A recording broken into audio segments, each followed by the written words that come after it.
Sugar diabetes के लिए एक चीज तो ध्यान रखिए कि फलों का रस आप लोग प्रयोग मत करिए। कोई भी शरबत या कोई भी जूस, शरबत जैसे नींबू का भी शरबत पिएंगे तो शुगर बढ़ जाएगी एकदम से। कोई भी शरबत पिएंगे या जूस पिएंगे तो ब्लड में एकदम जाके घुल जाता है। यदि कोई चीज, अब मान लीजिए आप जो है कोई भी सेव का जूस पीते हैं तो शुगर बढ़ेगी तुरंत, और सेव खाते हैं तो तुरंत नहीं बढ़ेगी। ये इसमें अंतर हुआ। क्यों? सेव को डाइजेस्ट होने में धीरे धीरे धीरे धीरे शुगर जाएगा बॉडी में डाइजेस्ट होके, और जूस एकदम जाकर के ब्लड में घुल जाता है जी। तो ये ध्यान रखें, क्योंकि किसी भी आहार का, जैसे आपको स्वामी ने भी बताया कि भाई आप जो है ना ये ले लीजिए, क्या नाम है, एक मिठाई वगैरह रसगुल्ला वगैरह लेने की बात कही, चाहिए लेने की बात कही, तो उसमें भी थोड़ा सा हमको ध्यान रखना चाहिए। उसको भी हम उसी ग्लाइसेमिक इंडेक्स को कम कर सकते हैं। कैसे कम कर सकते हैं? तो ऐसी चीज़ों में, जैसे चावल है, चावल में हमने कहा कि बासमती चावल का ग्लाइसेमिक इंडेक्स 110 होता है, लेकिन वही जब आप ये चावल खाते हो, आप मोटा चावल खाते हो तो उसका सीधे 55 हो जाता है। तो 55 वाला जो मोटा चावल है वो शुगर की मात्रा को कम धीरे धीरे बढ़ाएगा, क्योंकि वही फाइबर जो है ना आपके शरीर में ग्लूकोज की मात्रा को धीरे धीरे रिलीज करता है और वो बढ़ने नहीं देता है। तो इसलिए इसे ध्यान में रखें कि कोई भी चीज ऐसी खा रहे हैं, चावल भी खा रहे हैं, पोलिश्ड चावल भी अच्छा नहीं होता है। ये पूरे आंध्र प्रदेश में रिसर्च किया गया, यहाँ भी कुछ आंध्र प्रदेश के लोग होंगे। आंध्र प्रदेश में जो प्रयोग किया गया कि जो लोग पोलिश्ड चावल खा रहे थे उनको शुगर की मात्रा कई गुना ज्यादा थी, कहीं 2 गुना कहीं 3 गुना, और विदाउट पॉलिश जो ऊपर से लाल लाल होता है ना उसके ऊपर चावल का, हाथ कुटा हुआ चावल वो अच्छा है शुगर वालों के लिए। ये बहुत बड़ी बात है। शहर का ये है, देखो जिसको कोई भी व्यायाम नहीं आता तो टहल तो कोई भी सकता है। आपको मंडूक आसन करना है, मयूरासन करना है, वक्रासन करना है तो तरीका होना चाहिए, कपालभाति भी आना चाहिए। तो शहर, जिसको कुछ नहीं आता हो तो शहर जरूर करे, जितना भी अधिकतम हो सकता है। उससे जो है कैलोरी बर्न होती है, पेनक्रियास भी एक्टिवेट होता है, तो लेकिन उससे कई गुना ज्यादा कपालभाति और आसन लाभ करेंगे। इसलिए सैर थोड़ा तो सबको जरूर ही करना चाहिए, लेकिन साथ में आसन और सैर की तुलना करेंगे तो आसन और प्राणायाम ज्यादा इफेक्टिव होगा। सैर कम से कम डायबिटीज वालों को हमने देखा कि 6 से 8 किलोमीटर रोज करे तब उसका बहुत बड़ा लाभ मिलता है। और जैसे अभी हमने कहा कि भाई किसी भी ग्लाइसेमिक इंडेक्स कम करने के लिए एक बहुत सुंदर हमने प्रयोग किया है।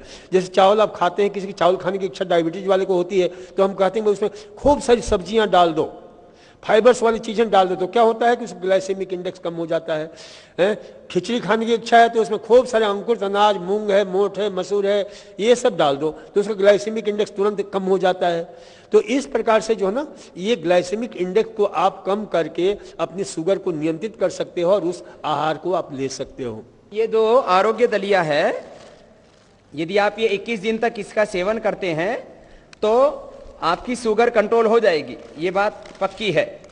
लेकिन इस समय फिर मैंने कहा और दूसरा सब्जी खा सकते हैं और लौकी का, खीरा, करेले, टमाटर का जूस पी सकते हैं। फिर इसके बाद में इसकी मात्रा, जैसे दलिए के साथ थोड़ा थोड़ा आपने सब्जियां खाई, खिचड़ी थोड़ा, और इसके साथ फिर थोड़ा थोड़ा वो बढ़ा दिया आपने, एक एक आधी आधी रोटी बढ़ा दी, फिर नॉर्मल डाइट पर आ जाएंगे एक बार कंट्रोल होने के बाद।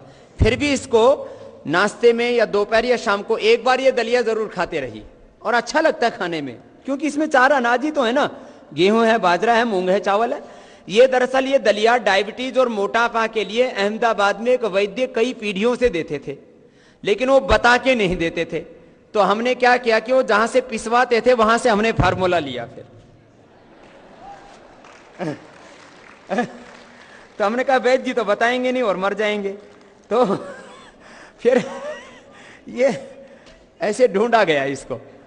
शुगर फ्री जो है ना, कुछ उसमें जैसे शुगर फ्री में जैसे सैक्रिन वगैरह का उपयोग होता है, या जो है कुछ प्राकृतिक शुगर फ्री भी है, तो उन सब का प्रयोग मतलब न करें तो ज़्यादा अच्छा है।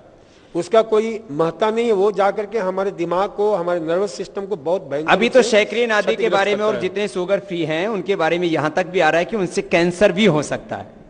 तो इसलिए शुगर फ्री बहुत अच्छी चीजें नहीं है। डायबिटीज के लिए 2 प्राकृतिक चिकित्सा, 2 प्रकार की, ज्यादा बहुत सारी चिकित्साएं हैं। 2 चिकित्सा, एक तो जो है देखिए शुगर में, डायबिटीज में हमारा पैंक्रियास और लीवर, ये दोनों अंग बड़े इन्वॉल्व होते हैं। तो इसलिए इसमें गर्म ठंडा कंप्रेस, जैसे यहाँ गर्म किया, इधर पैंक्रियास से ठंडा किया, फिर यहाँ ठंडा किया, यहाँ गर्म किया, फिर यहाँ गर्म किया, ठंडा किया। ये अल्टरनेटिव करने से क्या होता है, ये दोनों अंगों की सक्रियता बढ़ती है और बहुत उसमें लाभ मिलता है। दूसरा, डायबिटीज वाले रोगी के लिए सबसे बड़ा प्रॉब्लम होता है कि जो हृदय से दूर जो अंग हैं वहाँ पर ब्लड की सप्लाई अस्त व्यस्त हो जाती है। जैसे पैरों में खून का सप्लाई अच्छी तरह से नहीं होने से पैरों में घाव हो जाता है, गैंग्रीन हो सकता है, कुछ भी हो सकता है, न्यूराइटिस हो जाता है। तो इसलिए उसको सुव्यवस्थित करने के लिए रोज रात्रि को गर्म पानी में पैर रखिए 5-10 मिनट, 15 मिनट, उससे बहुत लाभ देखा गया है कि पैर संबंधी जो तकलीफें होती हैं डायबिटीज वाले रोगी के लिए, उसमें बहुत लाभ मिलता है। और रखने के बाद में पैर को अच्छी तरह ठंडे पानी से पोंछ लेना चाहिए, धो लेना चाहिए।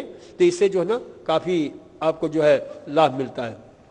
रही जैसे बहन जी ने पूछा कि भाई कौन से फल खाना चाहिए, इस फल के विषय में जैसे मैंने कहा कि आप खा सकते हैं, आड़ू खा सकते हैं, आलू बुखारा खा सकते हैं, पपीता खा सकते हैं, जामुन खा सकते हैं, बहुत सारी फल हैं जिसका जो है आप ककड़ी खा सकते हैं, खीरा खा सकते हैं, टमाटर खा सकते हैं। ये सब एंटी डायबिटीज का काम करते हैं। टमाटर खाइए, टमाटर बहुत उपयोगी होता है डायबिटीज के लिए। टमाटर एक और चीज़ के लिए बहुत उपयोगी होता है। जैसे मेरे आते ही कुछ लोगों ने वहाँ पूछा कि डॉक्टर साहब हमारे देखिए यहाँ पर जो ना बिल्कुल कैसे कैसे हो गए हैं और आपका ये चमकता रहता है, आप क्या करते हो? मैंने कहा मैं कुछ भी नहीं करता हूँ, मेरे को 15-20 साल हो गए तेल लगाए हुए हैं, कुछ भी प्रयोग मैं नहीं करता हूँ, बस स्नान करने का तरीका हम अपना लिए हैं। और दूसरा जो है सुबह हम नाश्ते में टमाटर जरूर खाते हैं। तो जिनको भी अपने शरीर का सौंदर्य बढ़ाना है उसके लिए, और इसका प्रत्यक्ष प्रमाण हमारे स्वामी जी हैं, प्राणायाम और ये करके स्वामी जी का तो तुलना ही नहीं की जा सकती है। तो इसलिए जो है प्राणायाम और ये सारा है। लेकिन टमाटर के विषय में आपसे कहूँ कि जो नासा के वैज्ञानिकों ने, जो कि अमेरिका के सबसे बड़ा अंतरिक्ष प्रोग्राम का जो है केंद्र है, वहाँ के वैज्ञानिकों ने ढूंढा है कि भाई ऊपर हम जाते हैं, स्पेस सिकनेस पैदा होती है, उससे ही बचने के लिए, यानी हमारे उस रेडिएशन से बचने के लिए टमाटर बहुत उपयोगी होता है। गाजर का ग्लाइसेमिक इंडेक्स कम है, मूली खा सकती हैं, कोई दिक्कत नहीं है। हम तो खिलाते हैं, हम चुकंदर भी खिलाते हैं, क्योंकि हमें मालूम है कि चुकंदर ग्लाइसेमिक इंडेक्स इतना कम है, उसमें कोई ये नहीं होता है। बस इसका यही ध्यान रखिए, कम मात्रा में खाइए, ज्यादा मत खाइए। देसी टमाटर की विदेशी? देखिए सबसे बढ़िया तो वैसे देसी टमाटर होता है, लेकिन विदेशी टमाटर भी है। यदि लाल है खूब तो उसको प्रयोग, देखिए टमाटर में जो लाल रंग है ना उसको बोलते हैं लाइकोपिन और ल्यूटेन, जो आपकी आंखों के लिए बहुत उपयोगी होता है, आपके त्वचा के लिए बहुत उपयोगी होता है। और 50 साल के बाद तो मैं कहता हूं कि हर व्यक्ति को कंपल्सरी कर देना चाहिए, क्योंकि वो प्रोस्टेट ग्लैंड के कैंसर से हमारी रक्षा करता है, पीएसए को कम कर देता है। तो इसलिए जो है ये आपके क्या नाम है, टमाटर जो है ना 50 साल के बाद जरूर खाओ, 4-5 टमाटर उबाल कर खाओ। जिन रोगियों को नहीं खाना है टमाटर वो भी बता दो डॉक्टर साहब, जैसे किडनी के रोगी हैं। देखिए किडनी के रोगी, यूरिक एसिड बढ़ा हुआ उन रोगियों को और अर्थराइटिस के रोगियों को टमाटर हम नहीं देते हैं। अर्थराइटिस के रोगी को बाद में हम शुरू कर देते हैं, लेकिन किडनी वाले रोगी को और यूरिक एसिड जिनके बढ़े हुए हैं उनको हम नहीं देते हैं। एक चीज हमेशा ध्यान रखिए, बहुत लोगों की ये भ्रांति धारणा है कि साहब जो है ना टमाटर खाने से पथरी बन जाती है, ये बहुत मतलब कि बार बार आता है। लेकिन ये आपको बताता हूं कि टमाटर जब पक जाता है, कच्चा टमाटर होता है ना, वो पथरी बना सकता है, क्योंकि उसमें ऑक्जेलिक एसिड बहुत मात्रा में होता है। लेकिन जब वो टमाटर पक जाता है तो ऑक्जेलिक एसिड मैलिक एसिड और साइट्रिक एसिड में बदल जाता है, जो और आपका ऑक्जेलिक एसिड मात्र कितना रहता है 0.004 मिलीग्राम, जो बहुत नेग्लिजिबल है। तो इसलिए वह जो है पथरी बनाने में भूमिका नहीं निभाता है, बल्कि पथरी को दूर करने में उसकी बहुत बड़ी भूमिका होती है। इसलिए लेकिन किडनी का रोगी हो गया, क्रेटिनिन बढ़ गया, हाँ, उस रोगी को नहीं लेना है। क्रेटिनाइन वाले रोगी को यह ध्यान रखिए कि कोई भी फल और सब्जी खाने के पहले सोडियम, पोटेशियम, कैल्शियम का हमें प्रोपोर्शन देखना पड़ता है, क्योंकि उसमें पोटेशियम बढ़ जाता है और ये सारे पोटेशियम वाले आहार हैं। तो इसलिए ऐसे रोगियों को हम नहीं देते हैं जिनकी किडनी फेलियर की या। जी आप क्या पूछ रहे हैं?